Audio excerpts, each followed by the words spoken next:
जो टॉपिक है वो क्या है, specific heat of a gas. इस स्पेसिफिक हीट ऑफ गैस के बाद से हम लोग पढ़ने वाले हैं डिग्री ऑफ फ्रीडम। तो इस डिग्री ऑफ फ्रीडम पढ़ने से पहले स्पेसिफिक ऑफ हीट गैस को जानना बहुत ज़रूरी है, क्योंकि इसके अंदर जो वैल्यूज़ होती हैं, दो वैल्यूज़ होती हैं।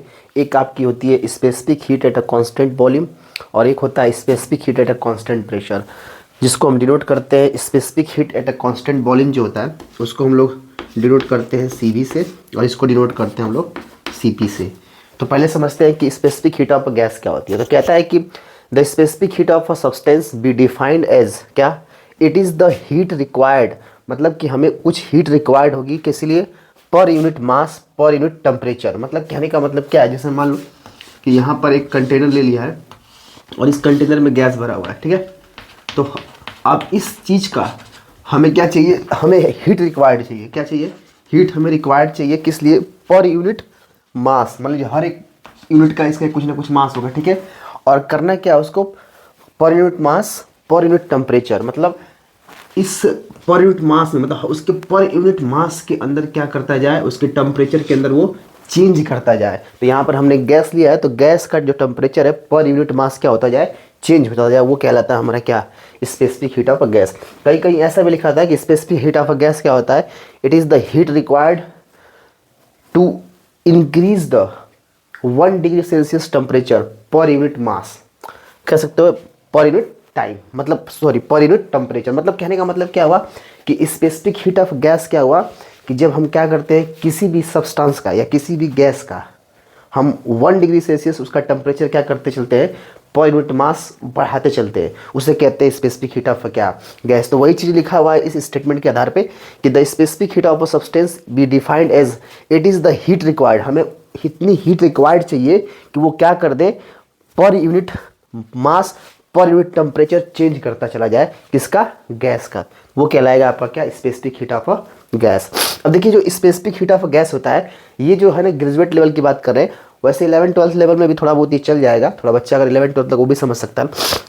तो 11th-12th में भी ये है, ऐसा नहीं है कि 11th क्लास में है ये थोड़ा, तो 11th क्लास के लिए भी सब्सटेंस है और ग्रेजुएट लेवल के भी ये सब्सटेंस है। तो थोड़ा ग्रेजुएट लेवल में थोड़ा अच्छा खासा इसका लेवल थोड़ा अप है, उसको बताया गया, ठीक है। स्पेसिफिक हीट के अब देखो there are 2 types of specific heat, जो कि पहला हमारे पास क्या है, specific heat at a constant volume, दूसरा है क्या, specific heat at a constant pressure. तो सबसे पहले जानते हैं कि specific heat at a constant volume क्या होता है।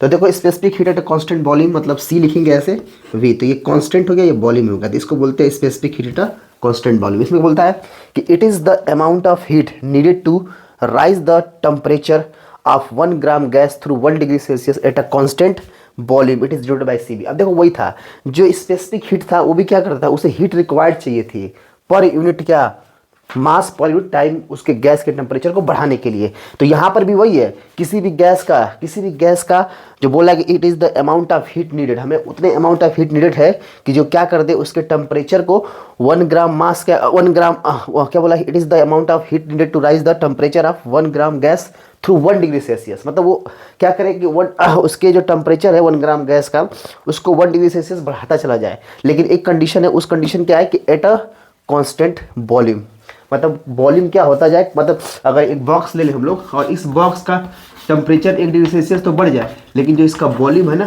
वो कांस्टेंट रहना चाहिए। तो उस केस में होता है specific heat at a constant volume. अब इसी का देखो उल्टा है, specific heat at a constant pressure, तो इसको CP से डिनोट करेंगे, C मतलब कांस्टेंट और P मतलब प्रेशर, तो कांस्टेंट प्रेशर हो गया। वही देखो it is amount of heat needed, अब क्या है, फिर से हमें वही कंडीशन है कि it is the amount of heat needed to raise the temperature of 1 gram gas through 1 degree Celsius, बस हो जाएगा यहाँ पे क्या, कांस्टेंट प्रेशर।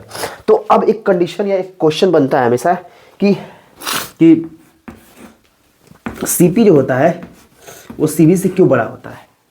एक क्वेश्चन आता है कि CP जो है वो CV से क्यों बड़ा होता है। देखो तो एक आइसोबेरिक प्रोसेस होता है, आइसोबेरिक प्रोसेस।